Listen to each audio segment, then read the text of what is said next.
Alors, chers collègues, je voudrais commencer par dire que les interventions de nos collègues de la République d'Arménie sur la classification des règles budgétaires, une intervention de Ksenia où elle a parlé aujourd'hui sur les différents types de dépenses budgétaires.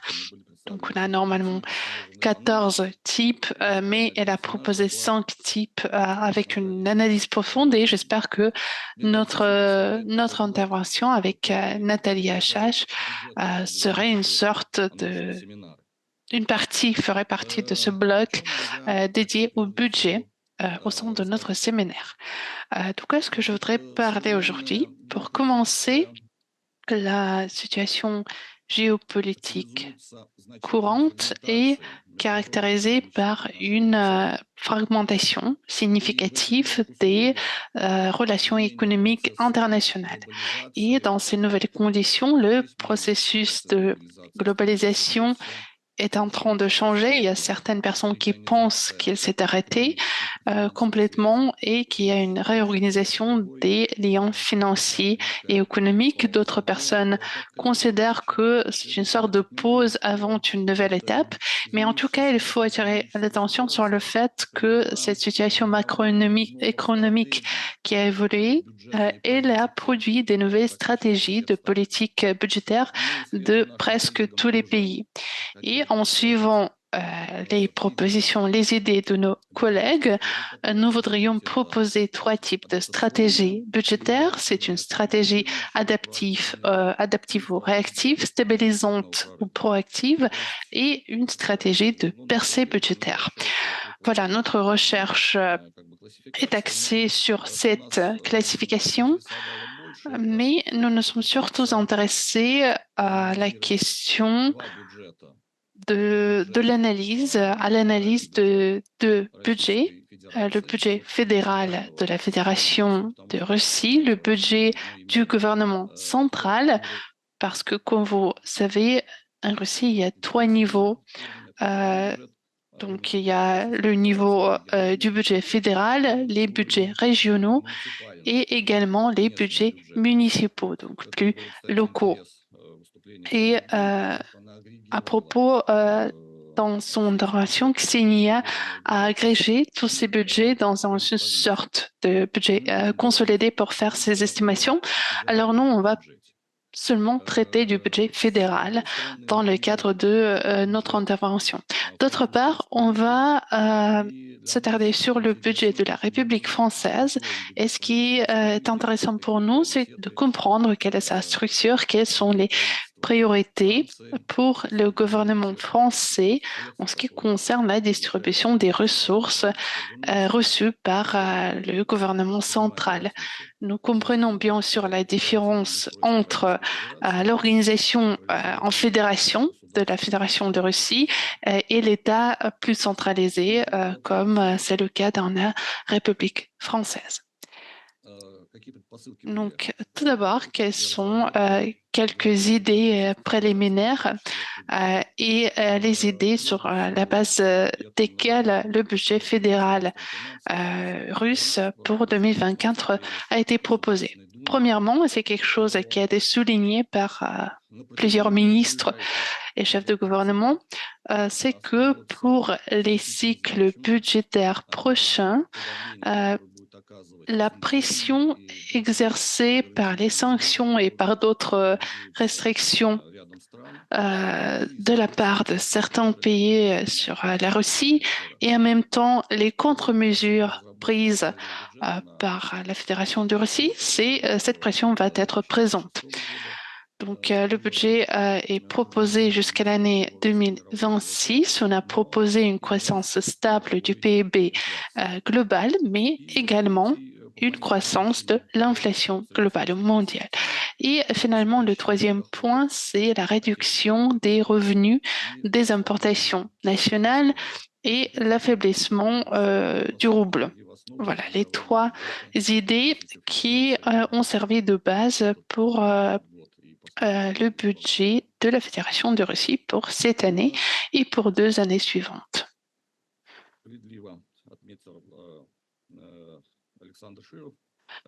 Comme disait Alexandre, le ministère des Finances mène une politique budgétaire active et anticyclique. Donc, c'est selon nous, une politique adaptive qui, dans le cadre d'une restructuration des liens économiques, cette refocalisation sur les producteurs nationaux, il y a trois focus. J'ai coupé la vidéo. Alors, donc, l'appui social des citoyens qui en ont besoin, c'est le renforcement de la défense, des capacités de défense du pays, c'est l'intégration des nouvelles régions. Et finalement, quatrième axe, quatrième focus, c'est le développement technologique, le soutien de l'infrastructure. C'est une sorte de souveraineté technologique. C'est le terme qu'on utilise et je pense que c'est une notion qui est assez importante, assez proche pour le ministère de Finances et d'Économie en France. Et donc, Bercy utilise cette idée, cette notion de souveraineté technologique.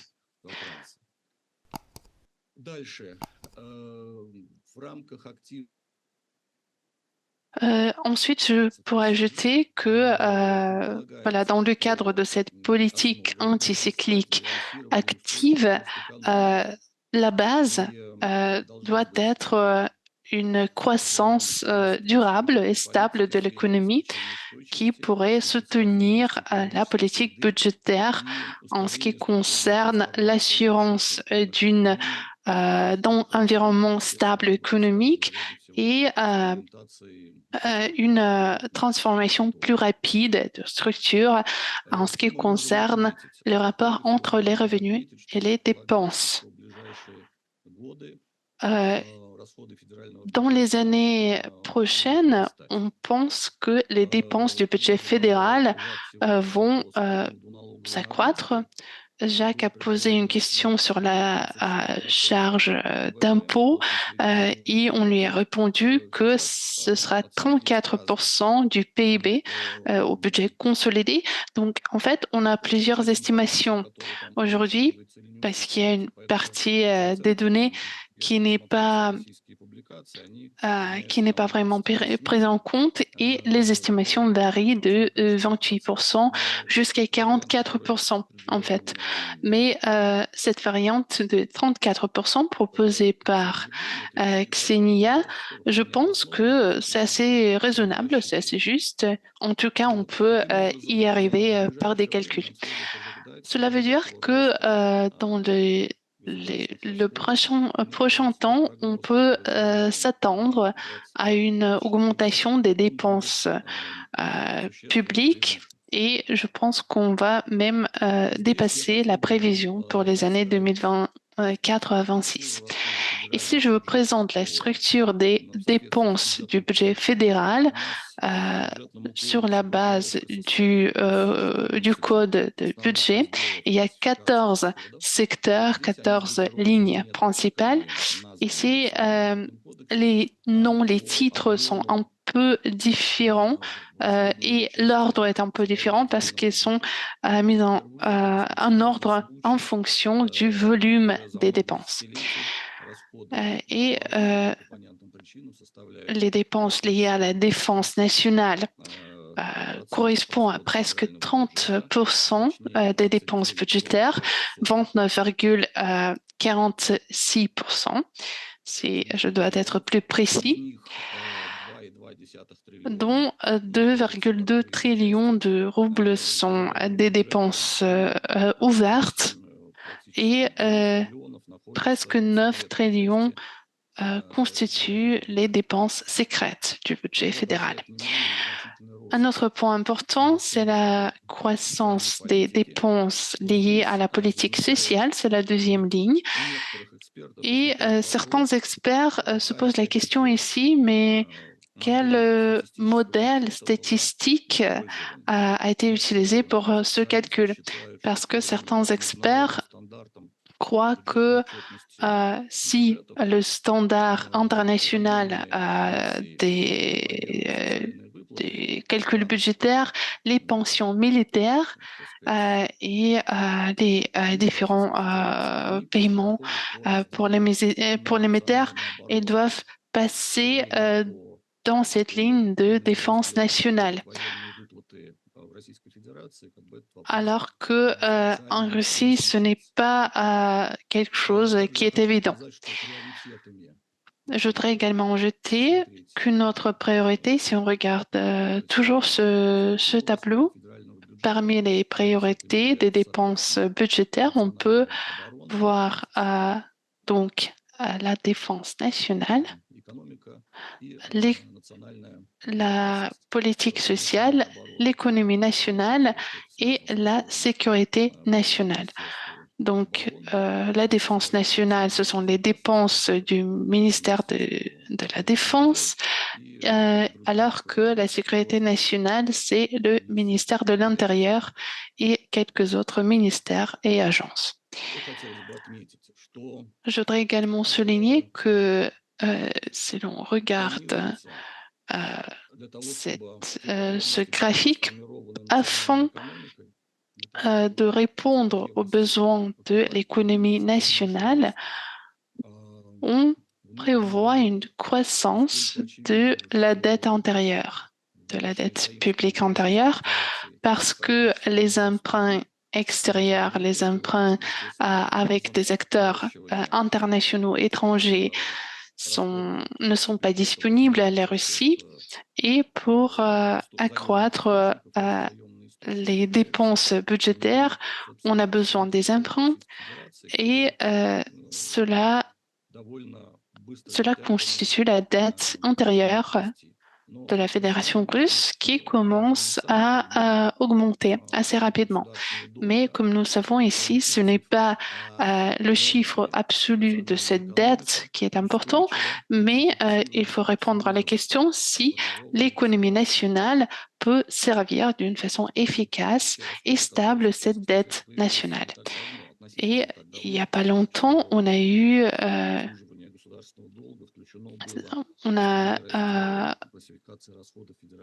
vu le service de la dette qui fait désormais compte des dépenses techniques du budget fédéral. Alors, je voudrais dire quelques mots aussi sur les paramètres, les priorités du budget public, du budget d'État de la République française. Il y a trois axes principaux qui définissent la politique budgétaire de la France pour l'année prochaine.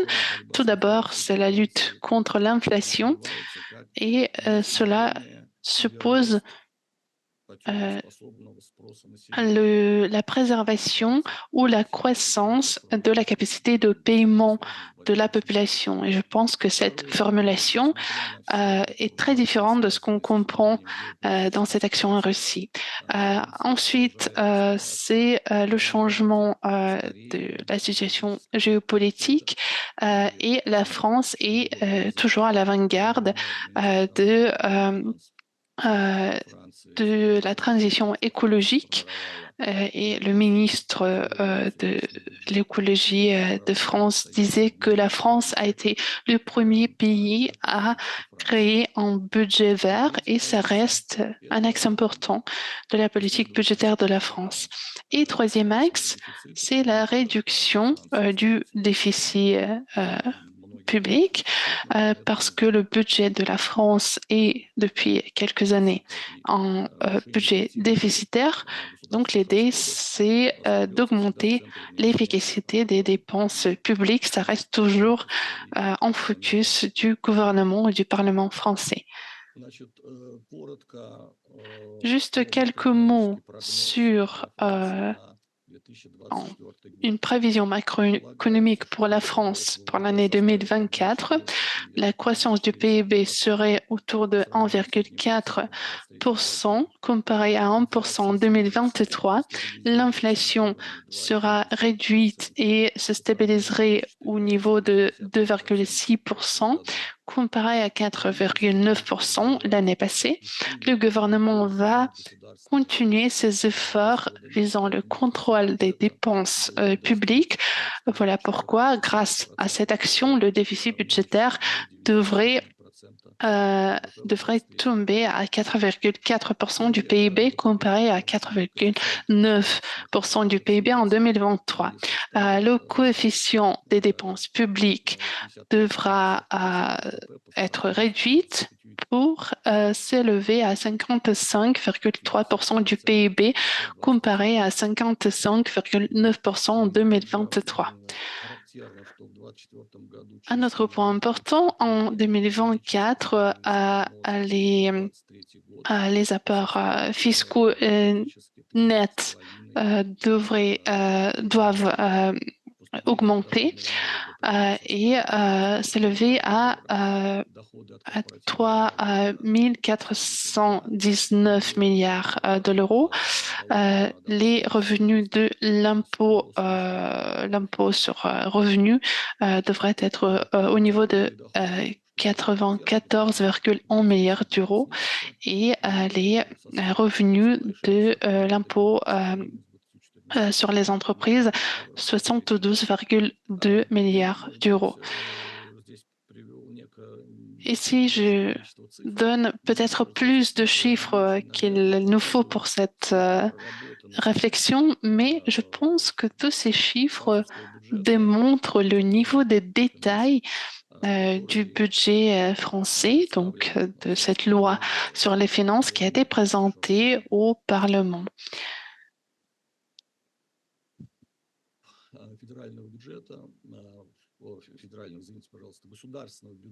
Voici la structure du budget d'État de la République française. Donc, la ligne la plus présentée, c'est l'éducation nationale et la politique vis-à-vis des jeunes, qui correspond à 53% de toutes les dépenses. Ensuite, nous avons les affaires intérieures et les territoires d'outre-mer, 15,20%. Et un autre point, c'est une croissance sans précédent des dépenses liées à l'armement, à la défense. Et pour la première fois, la défense est à la troisième ligne, c'est 13,6% de toutes les dépenses. Donc, les structures des budgets russes et français sont tout à fait différentes, mais on peut quand même comprendre quelles sont les priorités des dépenses de la République française. Il ne faut pas oublier aussi que cette année, la France accueille les Jeux olympiques.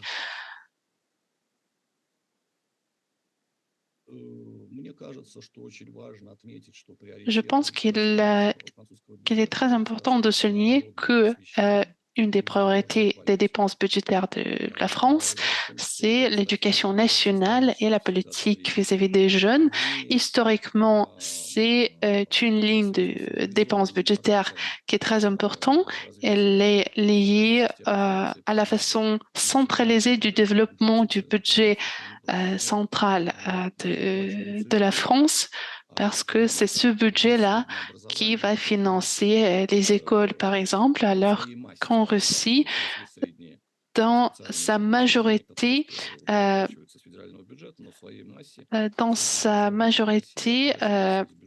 l'éducation secondaire est financée par les budgets des régions de la Fédération de Russie, mis à part quelques établissements d'éducation secondaire professionnelle. Donc, il y a cette différence. Mais je voulais tout de même souligner cette priorité des dépenses budgétaires liées à l'éducation nationale. La politique vis-à-vis des jeunes, c'est une priorité historique de la France et, comme disait Napoléon, ce n'est pas une citation exacte, mais montrez-moi les gens qui lisent les livres et je vous montre qui fait bouger le monde. Donc ici, quelques conclusions Il y en a beaucoup plus que ce que vous voyez sur cette slide, bien sûr. Donc là, j'ai fait quelques propositions, quelques conclusions, quelques axes d'amélioration de la politique budgétaire dans le cadre de ce scénario d'adaptation. Donc, je pense que les points de repère, globalement, sont déjà utilisés dans la politique budgétaire, mais je pense qu'il faudrait peut-être prendre en compte l'expérience de la France en ce qui concerne, par exemple, la finance verte, notamment.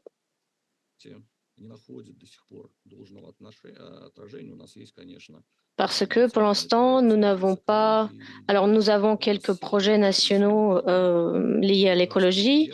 Et il y a un nouveau décret du président qui a adopté la nouvelle doctrine climatique de la Fédération de Russie.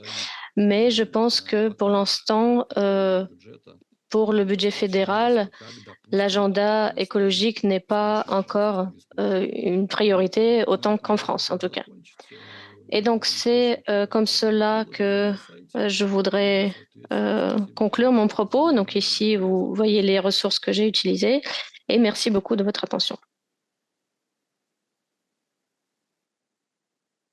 Merci beaucoup, Mstislav. C'était très intéressant. La question, évidemment, de la définition du périmètre des dépenses de défense nationale est un très vieux problème, mais c'est un problème permanent.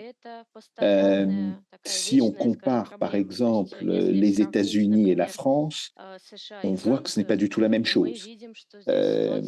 Et de ce point de vue-là, je pense qu'il faudrait que l'on arrive à concevoir une définition internationale qui permette les comparaisons. Alors, je précise simplement que dans ta présentation, tu as parlé des dépenses d'armement.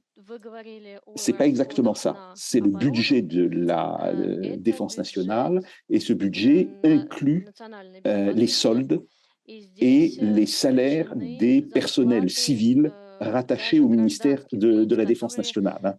Ce n'est pas simplement les dépenses de l'armement, même si les dépenses d'armement qui sont sous la sous-cote équipement des armées ont effectivement très fortement augmenté dans le budget de cette année. Bien. Est-ce qu'il y a des questions? Non. Da. Oui, j'ai une question. Dima. Vas-y, Dima. Donc, merci beaucoup, Mstislav, pour votre intervention très intéressante. J'ai pas eu le temps de poser cette question à Ksenia parce qu'il y avait une discussion assez animée. Donc, je vais vous poser cette question à vous. Est-ce que je comprends bien que la loi fédérale russe sur le budget triannuel a été votée avant le moment où la Banque centrale augmente le taux directeur? Et si c'est le cas, comment ce changement de taux peut avoir un impact sur les paramètres qui sont prévus dans ce budget? Merci beaucoup.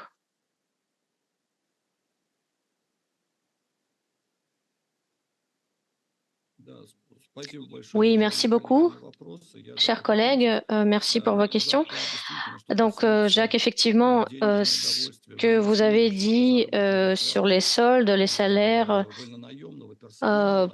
des employés, effectivement, c'est inclus dans les dépenses pour la défense. C'est pareil en Russie qu'en France. Là, j'ai attiré l'attention sur le fait que il y a aussi les prestations sociales et les retraites. Donc, c'est surtout cette question-là que je voulais poser.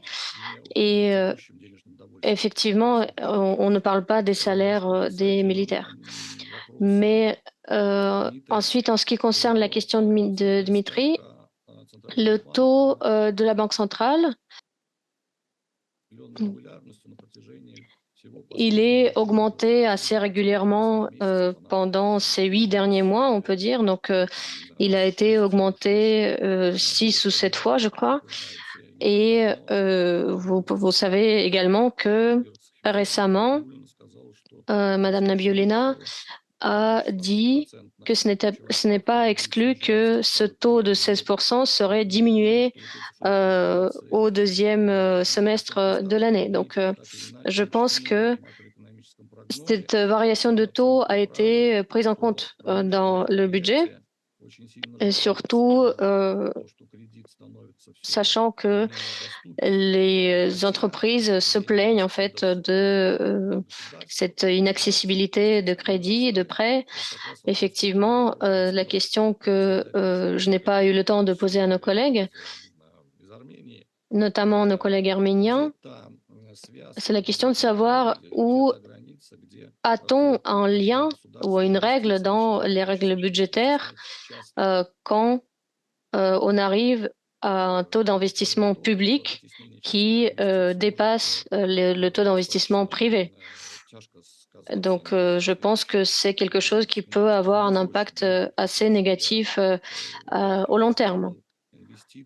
Et en ce qui concerne les investissements et les dépenses publiques, effectivement, cette croissance du complexe militaro-industriel, donc j'en ai parlé à des experts et ils me disent que ces conséquences ne seraient pas que positives en tout cas.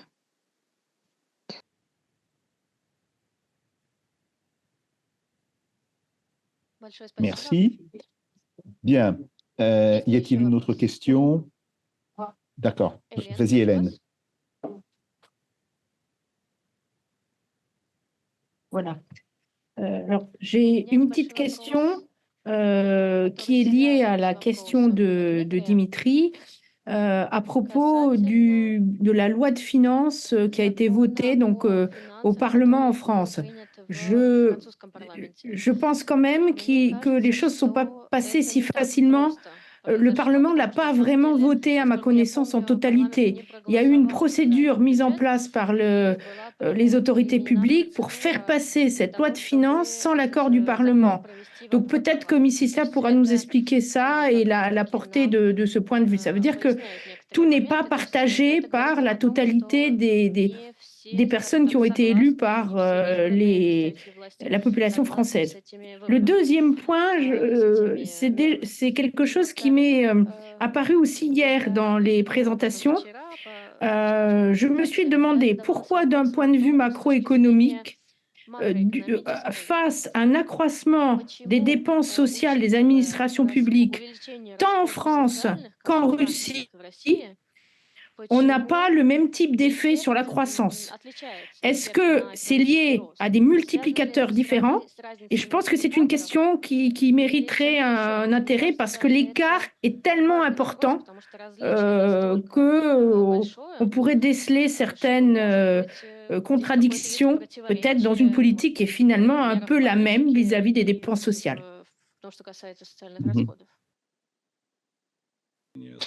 Oui, merci beaucoup. Merci Hélène pour cette question. Effectivement, le vote au Parlement n'a pas abouti en fait, donc le gouvernement a dû faire passer ce budget sans avoir la majorité au Parlement. Mais comme vous le savez, le gouvernement a été changé par la suite. Donc Madame Borne est partie et Monsieur Attal est arrivé. Donc je pense que c'était lié également en partie à cette problématique du soutien parlementaire du gouvernement. En tout cas, ce budget, cette loi de finances pour 2024 a été adoptée conformément à une procédure qui est prévue par la Constitution française. Et ensuite, en ce qui concerne l'effet multiplicateur des dépenses sociales, je pense qu'effectivement, c'est un sujet très intéressant. Il faudrait se pencher dessus plus en détail et on a effectivement toutes les possibilités de étudier et calculer cet effet de multiplicateur. Et ce que je peux vous dire dès à présent, c'est que, par exemple, on a noté le minimum de chômage en Russie cette année, mais il faut comprendre que ce niveau de chômage est comptabilisé par rapport aux demandes au Pôle emploi, on va dire. Donc là, on sait que ce sont les classes, on va dire, moyennes et moyennes basses qui ont perdu leurs emplois et ils ne voient pas toujours l'intérêt d'aller s'enregistrer au Pôle emploi parce que les prestations de chômage sont minimes et en même temps cela impose d'aller régulièrement pointer au Pôle emploi et prouver que tu es en train de rechercher de l'emploi, etc. Donc en fait, on n'a pas vraiment peut-être un chiffre assez fiable en ce qui concerne le chômage en Russie et il faudrait demander aux vrais spécialistes, on va dire, en matière de marché de l'emploi.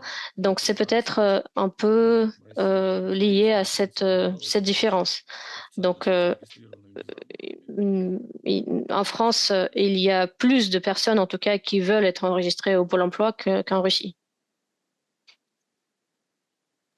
Merci, Mstislav.